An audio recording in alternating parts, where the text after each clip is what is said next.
हमारे पास question number 13 हो, उसने हमें यहाँ पर रियल कैश फ्लोज दिए हुए हैं और नॉमिनल कैश फ्लोज दिए हुए हैं और उसने हमें नॉमिनल रेट भी बोला हुआ है, इन्फ्लेशन रेट भी बताया हुआ है। तो वो कहता है कि हमने एनपीवी फाइंड आउट करनी है नॉमिनल रेट से भी रियल रेट से भी। तो सबसे पहले हम नॉमिनल रेट से सिंपली पीवी एट 13% लिख कर इसको करके एनपीवी निकाल ली। नेक्स्ट हमने रियल रेट निकालना है। पहले रियल रेट निकालने के बाद हमने इसकी फिर कैश फ्लोज को रियल कैश फ्लोज में कन्वर्ट करना है। उसके लिए इन्फ्लेशन की है ना हम पीवी प्रेजेंट वैल्यू निकालेंगे। ये पीवीआईएफ के टेबल से ही है ना हमें मिल जाएगी, या फिर वही सेम फार्मूला जो हम यूज़ करते हैं पीवीआईएफ का, वही फार्मूला हमने 6% इन्फ्लेशन पर करके हमने उसे मल्टीप्लाई करना है, तो हमारे रियल कैश फ्लोज आ जाएंगे। उसके बाद पीवीआईएफ के टेबल वो उसके क्या कहते हैं फार्मूले से हमने इसकी प्रेजेंट वैल्यू निकालनी है, उसको मल्टीप्लाई करेंगे तो प्रेजेंट वैल्यू आ जाएगी। उसके बाद हम नेट प्रेजेंट वैल्यू निकाल लेंगे। हमने अगर नॉमिनल कैश फ्लो से रियल कैश फ्लो में जाना होता है तो हम उसको है ना पीवीआईएफ का टेबल जो है उसके अंदर है ना इन्फ्लेशन को देखते हैं। जैसे यहाँ पर पीवीआईएफ के टेबल में 6% पर 943890 ये सब कुछ लिखा हुआ था तो यहाँ पर लिख दिया। लेकिन अगर रियल कैश फ्लो से नॉमिनल में जाना होता तो यहाँ पर इन्फ्लेशन एट 6% पर एफवीआईएफ वाला टेबल लिखेंगे। कौन सा वाला? एफवीआईएफ वाला 6% पर ये वाला देखेंगे। इसलिए कोड से टेबल को देखना। टेबल में हमेशा अगर हम प्रेजेंट वैल्यू कर रहे हैं तो हमारे है ना पॉइंट समथिंग आएगा। अगर हम वो कंपाउंडिंग कर रहे हैं, फ्यूचर वैल्यू निकाल रहे हैं तो 1 पॉइंट समथिंग आएगा। ठीक है। 14 वाला भी सिमिलर ही है कि उसमें नॉमिनल रेट पहले हमने फाइंड आउट करना है और उसके बाद उसकी नेट प्रेजेंट वैल्यू निकालनी है। तो हमने ये सिमिलरली यही सवाल किया। अब ये हमें बता रहा है रिस्क एंड अनसर्टेनिटी कि जहाँ पर प्रॉफिट होता है वहाँ पर रिस्क भी होता है। तो इन दोनों का है ना मतलब कि एक डायरेक्ट स्ट्रेट लाइन है अपवर्ड की तरफ जा रही है, तो इनका रिलेशनशिप होता है। कभी कभार कुछ फिल्म्स वो प्रोडक्ट चूज़ कर लेती है जो लेस रिस्की होता है, रिस्क को है ना क्यों अवर्स करने के लिए, छोड़ देने के लिए। अब है ना काफ़ी चीज़ों पर हमारा ना डिसीजन डिपेंड करता है, प्राइस पर, सेल्स वॉल्यूम पर, कंपटीशन पर, कॉस्ट ऑफ रॉ मटेरियल पर, टैक्सेस वगैरह पर, और ये फिर स्टेट ऑफ इकोनॉमी और इन्फ्लेशन पर भी डिपेंड करता है। इसलिए हमें प्रिसाइज मेजर्स चाहिए होते हैं कि हम है ना अपने रिटर्न्स कैसे है ना कैलकुलेट करें। हमने जो पिछले किए थे उसमें कैश फ्लोज तो दिए थे लेकिन वो अनसर्टेन है, हमें पता नहीं है कि उसमें कितनी परसेंटेज है कि ये यही आ सकते हैं, क्योंकि हमने जो कैश फ्लोज निकालते हैं वो हमेशा अनसर्टेन होते हैं, उसमें थोड़ी सी अनसर्टेनिटी मौजूद होती है। अब है ना हमारे पास है ना 3 तरीके के है ना सिचुएशंस होती हैं। एक अनसर्टेनिटी की जिसके अंदर है ना हमें कुछ भी नहीं पता होता कि ये इतने परसेंट हो जाएगा इतना। फिर एक रिस्क की, इसमें हमें पता होता है कि शायद इतने परसेंट के चांस हो जाए कि 90% उसके जीने के चांसेस है, 10% मरने के चांसेस है। और सर्टेनिटी 100% की चीज़ होनी ही होनी है।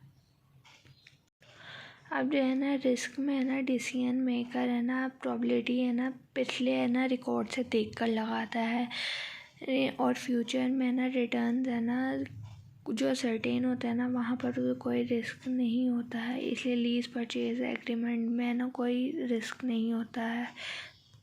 सिमिलरली अगर हम कोई नया प्रोडक्ट लॉन्च करते हैं तो हमें पता नहीं उसके कैश फ्लोज कैसे होंगे, तो हमें इसका कुछ नहीं पता होता, इसलिए वो ज़्यादा रिस्की होता है। जबकि अगर हमने कोई चीज़ कोई कॉस्ट रिडक्शन यानी कि हम कोई नई मशीन भी लेते हैं तो हमें पता है अभी इसकी कॉस्ट इतनी है, अगर हम नई मशीन भी लेंगे तो इसकी कॉस्ट इतनी कम हो जाएगी, तो ये सर्टेन होता है ज़्यादा एक्सटेंड तक।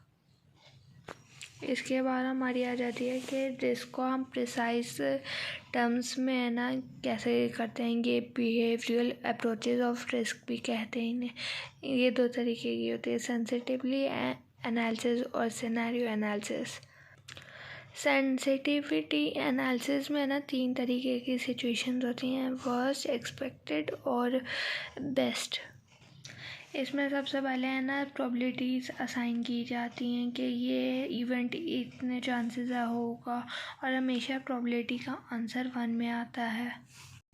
तो अगर हमने कैलकुलेशन करनी होती है, सबसे पहले प्रोबेबिलिटीज़ को हम असाइन करते हैं, फिर उसको मल्टीप्लाई कर देते हैं कैश फ्लो से, तो हमारे ना एक्सपेक्टेड आ जाता है कि हमने कितना एक्सपेक्टेड कैश फ्लो मीन क्या है।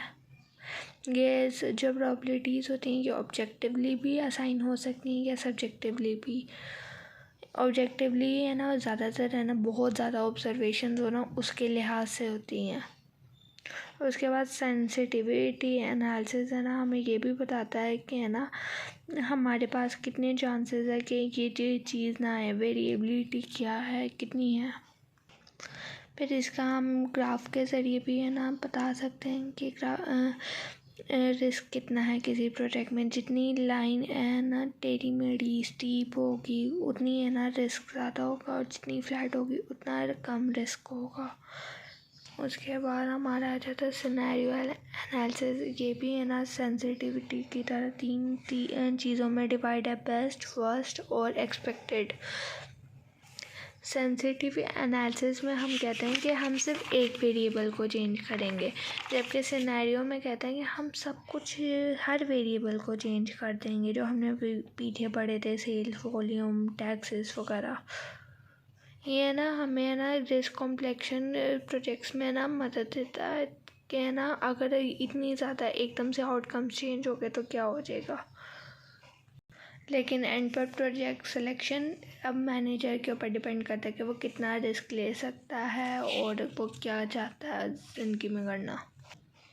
सबसे पहले जो हमारे प्रिसाइज मेजर्स ऑफ रिस्क होते हैं ना वो हैं 2, स्टैंडर्ड डेविएशन और कोएफिशिएंट ऑफ वेरिएशन। ये standard deviation absolute measure of risk भी कहते हैं। इसके अंदर हम अंडर रूट लेते हैं। इसका फॉर्मूला ये है, अगर इसका फॉर्मूला याद हो जाए तो हमें ज़्यादातर है ना सारा कुछ ही याद हो जाता है। ये स्टैंडर्ड डेविएशन हमें है ना डिस्पर्शन के बारे में बताता है कि कितना स्प्रेड है, और जो कोएफिशिएंट ऑफ वेरिएशन है ना ये रिलेटिव मेजर होता है। अगर स्टैंडर्ड डेविएशंस वर्ब यूज़ हम कर लेते हैं जब है ना हमारे पास सेम जो आउटफ्लो है ना सेम है, और कोएफिशिएंट ऑफ वेरिएशन को हम वर्ब यूज़ करते हैं जब हमारे पास डिफरेंट आउटफ्लोज होते हैं। ठीक है, इसके बाद है ना हमारे पास है ना रिस्क इवैल्यूएशन अप्रोचेस भी हैं। अब हमारे पास 4 तरीके की हैं। सबसे पहले है रिस्क एडजस्टेड डिस्काउंट रेट, इसे RAD भी कहते हैं। ये सबसे सिंपल टाइप होती है रिस्क कैलकुलेट करने की। इसके अंदर है ना हम सबसे पहले है ना डिस्काउंट रेट को कंप्यूट करते हैं, उसको है ना प्रेजेंट वैल्यू में। उसके बाद रिस्की प्रोजेक्ट्स मतलब कि ना सबसे पहले हमने है ना जैसे हम PV कैलकुलेट करते हैं, हमने PV कैलकुलेट की, फिर उसकी है ना NPV निकाल दी। हो सकता है कि हर कंपनी सेम अगर फील्ड में भी काम कर रही है तो वो अपने लिहाज से है ना डिफरेंट RAD है ना इस्तेमाल करें।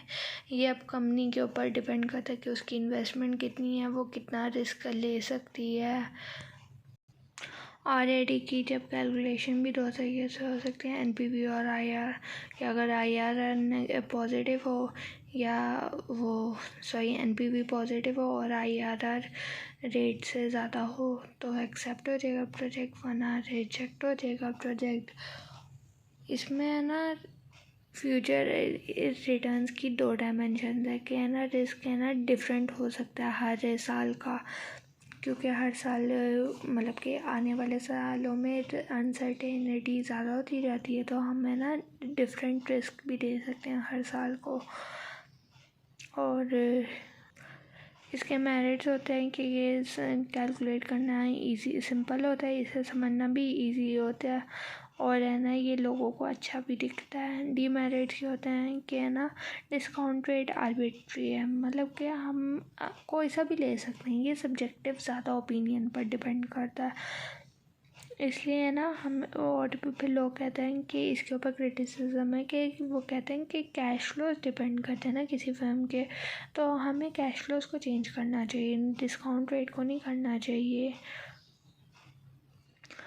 और ये इसका कंपाउंडिंग इफ़ेक्ट भी है कि मतलब कि हम जितना ज़्यादा फ्यूचर में जाते रहेंगे तो हमारी उसकी प्रेजेंट वैल्यू उतनी ही कम होती जाएगी।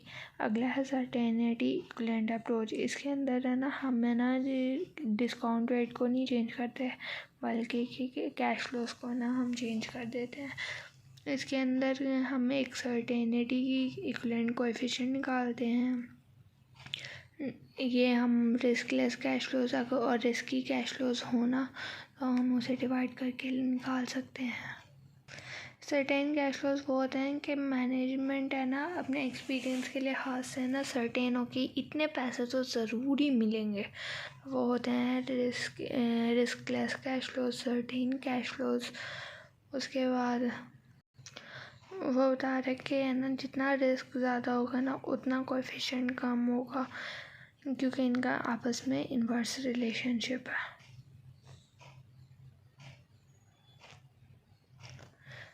फिर इसके मेरिट्स हैं कि ये भी सिंपल होता है और इसमें एडजस्टमेंट कैश फ्लोज की होती है। इसके डिमेरिट्स हैं कि है ना ये सब्जेक्टिव ओपिनियन पर ज़्यादा कि मतलब कि रिस्क उन्होंने कहा सर्टेन अमाउंट है कि ये तो लाजमी मिलेगी, तो ये इसमें ओपिनियन आ जाता है अपना खुद का। और ये प्रोबेबिलिटी डिस्ट्रीब्यूशन के अप्रोच को नहीं यूज़ करती है और ये लोगों को ज़्यादा अपीलिंग भी नहीं दिखती है। लेकिन है ना सीई ज़्यादा सुपीरियर है और रिस्क एडजस्टेड डिस्काउंट रेट से, क्योंकि है ना उसमें रेट इंक्रीज़ होता जाता है और मैनेजमेंट एरर कर सकती है रिस्क निकालने में, इसलिए ये वैलिड नहीं है। लेकिन है ना सीई है ना वैलिड हो सकता है हर प्रोजेक्ट के ऊपर। इसकी शॉर्टकमिंग्स इन दोनों प्रोजेक्ट की ये है कि इसमें ऑपरेशनल प्रॉब्लम्स है कि हो सकता है कैश फ्लोज गलत कैलकुलेट हो जाए, रिस्क गलत कैलकुलेट हो जाए, और ये ना कॉन्सिस्टेंटली है ना अप्लाई नहीं हो सकती, मतलब कि बार बार कोई अप्लाई नहीं करता। कभी कभार ज़्यादातर लोग एनपीवी वगैरह को ही प्रेफर करते हैं या दूसरे मेथड्स को। अगर हमने है ना रिस्क को कैपिटल बजटिंग में डालना है तो हमें दिखाना चाहिए कि उसको हम प्रिसाइसली है ना कैलकुलेट करें और है ना कॉन्स्टेंटली अप्लाई करें कि लोगों को याद हो जाए कि हमने ये यूज़ करना है। उसके बाद हमारे पास दो और अप्रोचेज़ हैं। सेटिस्फैक्ट्री अप्रोच, इनमें प्रोबेबिलिटी डिस्ट्रीब्यूशन आ जाता है और डिसीजन ट्री आ जाता है। प्रोबेबिलिटी डिस्ट्रीब्यूशन में है ना हम लोग डायरेक्ट